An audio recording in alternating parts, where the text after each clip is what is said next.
दोस्तों नमस्कार। Paris Olympic समाप्त हो गए और पहला स्थान पाया है अमेरिका। 40 स्वर्ण पदकों के साथ अमेरिका पहले स्थान पर है और 40 स्वर्ण पदकों के साथ ही चीन दूसरे स्थान पर है। लेकिन चीन के सिल्वर और कांस्य अमेरिका से कम है। चीन को आजादी मिली थी भारत के आजाद होने के 2 साल बाद। भारत को आजादी मिली थी 1947 में, जबकि चीन में क्रांति हुई थी 1949, भारत की आजादी के 2 साल बाद। लेकिन चीन आज दूसरे स्थान पर है और अपना प्यारा देश भारत 71वीं पोजीशन पे है। 71st पोजीशन 6 पदकों के साथ, 1 सिल्वर 5 ब्रॉन्ज। इसके अलावा पाकिस्तान भी भारत से 9 स्टेप आगे है। 62वां स्थान पाकिस्तान ने हासिल किया है और 1 गोल्ड उसको मिला हुआ है। छोटा सा देश ऑस्ट्रेलिया, 1.8 करोड़ की आबादी वाला ऑस्ट्रेलिया, जहां भारत के कई जिले उससे ज्यादा बड़े हैं, उसने हासिल किए हैं 18 स्वर्ण पदक और चौथे स्थान पर। एक पिद्दी भर का देश जापान तीसरे स्थान पर है। लेकिन भारत इतना पीछे क्यों है? क्या है कारण? आखिर क्या कारण है कि 140 करोड़ से ज्यादा आबादी वाला भारत 71st पोजीशन पे है? भारत ने केवल और केवल चीन को एक चीज में पीछे किया है और वो चीज है जनसंख्या। बाकी चीजों में भारत बहुत फिसड्डी है, चीन से कहीं ज्यादा पीछे है। जो लोग विश्वगुरु बनने की बात करते हैं, उनको चीन से अपने जीडीपी की तुलना करनी चाहिए, चीन से अपने संसाधनों की, अपने साइंस की तुलना करनी चाहिए। जब गाय, गोबर और मुल्ला आप कर रहे थे, चीन अपने देश में ड्राइवरलेस कार बना रहा था। यह महत्वपूर्ण बात है और चीन के बारे में इसको जानना चाहिए। लेकिन भारतीय समाज में केवल खेलों को लेकर ही नहीं, बल्कि लॉजिकल यानी सोचने समझने की अप्रोच को लेकर भी बड़ी समस्या रही है। और इसका एक बहुत बड़ा कारण है। वो कारण आप सोचें इससे पहले मैं आपको बता देता हूं। वो कारण है भारतीय समाज का अंधविश्वासपूर्ण रवैया। इतना अंधविश्वास कि साइंस कहीं पता नहीं चलता कहां गया है। अंधविश्वास के क्या कॉन्सिक्वेंसेस होते हैं, मैं आपको समझाने की कोशिश कर रहा हूं।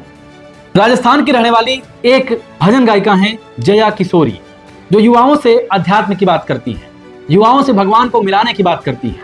लेकिन एक सेशन का लेती हैं 8 से 10 लाख रुपए।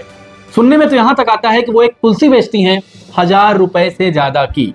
अब आप एक इवेंट का 9 लाख 10 लाख रुपए लेती हैं, which is too expensive। तो ये मैंने कोई स्टार्टिंग से नहीं, मैंने हमेशा से मैंने कहा जो आप मेहनत करते हैं, आप डिजर्व करते हैं, वो चीज़ हुई है। और ये मेहनत की कमाई है, आप मेहनत कर रहे हो उस चीज़ के लिए। मैं पढ़ रही हूँ, मैं काम कर रही हूँ। तो क्या पैसा कमाना अपराध है? कतई अपराध नहीं है। जया किशोरी जैसे भजन गायिकाओं का बिल्कुल ये अधिकार है कि वो पैसा कमाएं। लेकिन जब आप पैसा कमाते हैं और इतनी बड़ी रकम कमाते हैं, तो आप वहां नैतिक उत्तरदायित्व खो देते हैं कि आप दूसरों को इस तरह का बोगस ज्ञान दें। मोर कभी भी शारीरिक संभोग नहीं करते। उन्हें संतानें कैसे होती है? मोर रोते हैं, आंसू गिरते हैं, मोरनी उस आंसू को पीती है और उससे उन्हें संतान होती है। महज 29 साल की उम्र में ये लड़की करोड़ों की मालकिन बन चुकी है और लोगों को अध्यात्म सिखा रही है। अपने से 40 साल के ऊपर के लोगों को ये अध्यात्म सिखा रही है और प्रधानमंत्री के हाथों सम्मानित भी हो रही है। स्टार यूट्यूबर है। लेकिन इंटरेस्टिंग बात है कि युवाओं को अध्यात्म का पाठ पढ़ा रही थी। जिन युवाओं को रोजगार चाहिए, जिन युवाओं को अदद नौकरी चाहिए, अभी जून 2024 में भारत में बेरोजगारी दर पहुंच गई है 9.3%। आजादी के बाद सबसे ज्यादा। 2013-14 में ये तकरीबन 4.5% के आसपास थी। आज 2 गुना बढ़ गई है। कोई किसी से सवाल नहीं कर रहा है, सब अध्यात्म में बिजी हैं। और आध्यात्मिक लोग आपको हिंदू मुस्लिम करने में बिजी करवा रहे हैं, आपको बैराग की बात कर रहे हैं, आपको दुनिया से नाता तोड़ रहे हैं और खुद फेरारी में घूम रहे हैं। और एक 27 साल के बाबा हैं, बागेश्वर धाम। वो तो ऐसी लॉजिकल बात करते हैं कि आप हंसते हंसते आपका पेट दर्द करने लगे। लेकिन उनकी फैन फॉलोइंग देखिए तो आपकी आंखें चुदिया जाएंगी। आपको लगेगा कि इतनी बड़ी फैन फॉलोइंग कि ऑस्ट्रेलिया से अंबानी ने जेट भेजा कि बागेश्वर धाम को मुंबई लाओ ताकि अंबानी के बेटे की शादी में वो शामिल हो सके। और शादी में शामिल होने के बाद फिर जेट उनको छोड़ने गया, मात्र 27-28 साल की उम्र में। क्या आप उम्मीद कर सकते हैं 27-28 साल की उम्र में क्या भी आप कर लें, नोबेल भी पा जाएं? क्या इतना पैसा आपके पास हो जाएगा? क्या इतनी रिस्पेक्ट, इतनी जनभावना आपके लिए उद्वेलित होगी कि आपको ऑस्ट्रेलिया से जेट से बुला लिया जाए? लेकिन एक सवाल और भी। कुछ लोग कहते हैं कि इन लोगों के पास लोग जाते क्यों? आखिर इनमें क्या है जो लोग आकर्षित हो जाते हैं? इसका भी बड़ा इंटरेस्टिंग और बहुत लॉजिकल जवाब है। आप एक चीज जान लीजिए, जब व्यवस्था अपने नागरिकों को उनका हल नहीं दे सकती, जब व्यवस्था, सिस्टम की बात कर रहा हूं, अपने नागरिकों की बीमारी नहीं दूर कर सकती, उनको रोजगार नहीं दे सकती, उनको खुशियां नहीं दे सकती है। आप हेल्थ इंडेक्स में भारत की स्थिति देख लीजिए, आप हैप्पीनेस इंडेक्स में भारत की स्थिति देख लीजिए, आप भुखमरी में भारत की स्थिति देख लीजिए, हर चीज में आप देख लीजिए, भारत एक फिसड्डी देश नजर आता है।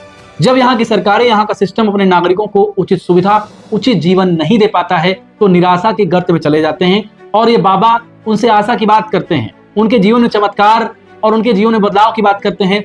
और ये मासूम जनता जो अंधविश्वास से लवरेज है, जिसकी आंखों में अंधविश्वास का काला पर्दा पड़ा है, ऐसे बाबाओं के, ऐसे लोगों के चक्कर में फंसकर अपनी एनर्जी, अपना पैसा, अपना समय गंवाते नजर आते हैं। तो कुल मिलाकर अल्टीमेटली जो दोष है वो सिस्टम का है, वो सरकार का है, जिसका दायित्व है अपने नागरिकों को बेहतर जीवन देना, अपने नागरिकों को नौकरी देना, स्वास्थ्य सुविधाएं देना और सबसे महत्वपूर्ण रोजगार के माध्यम से उनके जीवन को आगे बढ़ाने में महत्वपूर्ण भूमिका अदा करना। आप जरा सोचिए कि कई सारी वैकेंसीज आती हैं जहां चपरासी की नौकरी के लिए कई सारे पीएचडी धारक अप्लाई करते हैं।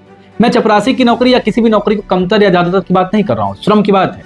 लेकिन भारत में, हिंदुस्तान में जो क्राइटेरिया बनाए गए हैं उसके लिए चपरासी की नौकरी के लिए अगर पीएचडी अप्लाई कर रहा है, इसका मतलब है कि पीएचडी करने वाले के पास उचित अवसर नहीं है, उचित जॉब नहीं है। बेरोजगारों की पूरी फौज खड़ी हो जा रही है और इन बाबाओं के पूरे पैसे के भंडार खड़े हो जा रहे हैं। ये काफिले में चलते हैं दोस्तों, काफिले में चलते हैं। इनकी गाड़ी आगे होती है तो 10 गाड़ी पीछे होती है, धुआं उड़ा देते हैं। बॉलीवुडिया एकदम स्टारडम है इनका, बड़े बड़े सेलिब्रिटी इनके दरबार में आते हैं अपनी समस्या का हल करने। और तो और इनका राजनीतिक प्रभाव भी बहुत ज्यादा होता है। अब यही राजनीतिक प्रभाव बहुत बड़ी चाबी साबित होता है। आपको यह लग रहा होगा कि आप छोटी सी चाय की दुकान खोल लेते हैं तो दुनिया भर की पुलिस आपसे तफ्तीश करने आती है कि भैया चाय की दुकान खोले हो, कोई कागज पत्तर है कि नहीं, कितना इन्वेस्ट किया, कोई किराया मांग रहा है कि नहीं। आप टेहरी पे कोई काट लगा दे, दुनिया भर के लोग पूछने आते हैं कि आप नगर निगम को पैसा देते हैं कि नहीं, कोई कागज बनवाए हैं कि नहीं। लेकिन क्या इन बाबाओं का साम्राज्य इतना बड़ा हो जाता है, पुलिस, कोर्ट और सिस्टम इनसे कोई सवाल नहीं करता है? उसका उत्तर ये है कि सिस्टम इनको तैयार करता है, इनको सरकारें तैयार करती हैं। क्यों? क्योंकि ये वोट बैंक हैं। वोट बैंक कैसे हैं? इनके भक्त इनके कहने पर वोट देते हैं। आपने बहुत सारी वेब सीरीज देखी होगी। एक वेब सीरीज आई थी आश्रम, जो बाबा राम रहीम पर थी। बाबा मैं कह रहा हूँ, व्यंग्यात्मक भाषा में कह रहा हूँ। उसमें साफ तौर पर दिखाया गया है कि बाबा किस तरह से राजनीति में लिप्त होते हैं, सूटकेस भर पैसा लेंगे और राजनीति के माध्यम से आपको वोट का लाभ दिलवाएंगे। तो सिस्टम भी इनके खिलाफ नहीं जाता है, क्योंकि सिस्टम को भी इनसे लाभ है। बाकी सिस्टम को अच्छी तरह पता है कि सब ढोंग करते हैं, इनके लॉजिक में कुछ होता नहीं। एक बाबा और हैं, वो तो धन्य कर देते हैं। एक बयान सुनिए, वो कहते हैं कि स्त्रियों को सीने के बल धरती पर नहीं लेटना चाहिए, नहीं तो उसके स्तन से धरती दब जाएगी। ऐसे ऐसे बयान आप सोचिए। कहते हैं कि स्त्रियों के जो स्तन होते हैं, उन स्तनों का जब भार पृथ्वी पर पड़ता है तो पृथ्वी उस स्तनों के भार से डगमगाने लग जाती है। पृथ्वी माँ है। मतलब गजब का ज्ञान है। आपने विज्ञान को ताक पर रख दिया, युवाओं को मूर्ख बनाया। युवा अध्यात्म की दुनिया में जाने की कोशिश करे, बेरोजगारी से मरता रहे, उसकी फैमिली उससे अपेक्षाओं का भार लिए उसके पीछे पीछे जाए और युवा घंटा बजाए। और आप यही तो चाहते हैं ना, वो घंटा बजाता रहे और आप उसके दिमाग को दिग्भ्रमित कर दें। जब ऐसी स्थिति में इस देश का युवा है, बेरोजगार है, परेशान है, लॉजिकल नहीं है, दिमाग नहीं है, लॉजिक नहीं है, ज्ञान नहीं है, तो क्या वो मेडल जीत पाएगा? क्या वो बेहतर परफॉर्मेंस कर पाएगा? तो क्या वो नोबेल जीत पाएगा? क्या वो मेडल जीत पाएगा या नहीं? निश्चित रूप है नहीं, क्योंकि माहौल इस तरह का है। इसीलिए मैं बाबाओं पर प्रहार करता हूं और कहता हूं, ये सारे बाबा, मैं हिंदू बाबा की इसलिए बात कर रहा हूं क्योंकि आजकल लाइमलाइट में यही ज्यादा है। अगर इस्लाम में भी ऐसे लोग हों, क्रिश्चियनिटी में ऐसे लोग हों, सिख में ऐसे लोग हों, तो उनका भी बहिष्कार होना चाहिए। अगर आपको प्रवचन करना है तो आप लोगों को दिग्भ्रमित करके फर्जी कूड़ा मत फैलाइए। आप ऐसे ज्ञान मत दीजिए जो विज्ञान के विरुद्ध हो। केवल मेरा इतना कहना है। बाकी तो आप फेरारी से चल ही रहे हैं, 8-10 लाख रुपए तो आप ले ही रहे हैं। आपका स्टारडम, आपकी भीड़, आपका भौकाल कोई पा नहीं सकता है। तो जिस देश में हम रह रहे हैं उसकी प्रकृति समझना बहुत जरूरी है, उस देश की समस्याओं को समझना जरूरी है। और समस्याओं के केंद्र में इस देश का अंधविश्वासपूर्ण रवैया भी महत्वपूर्ण है। ये वही देश है जो कहता था कि 7 समुंदर पार नहीं जाना चाहिए वरना अपशगुन होता है।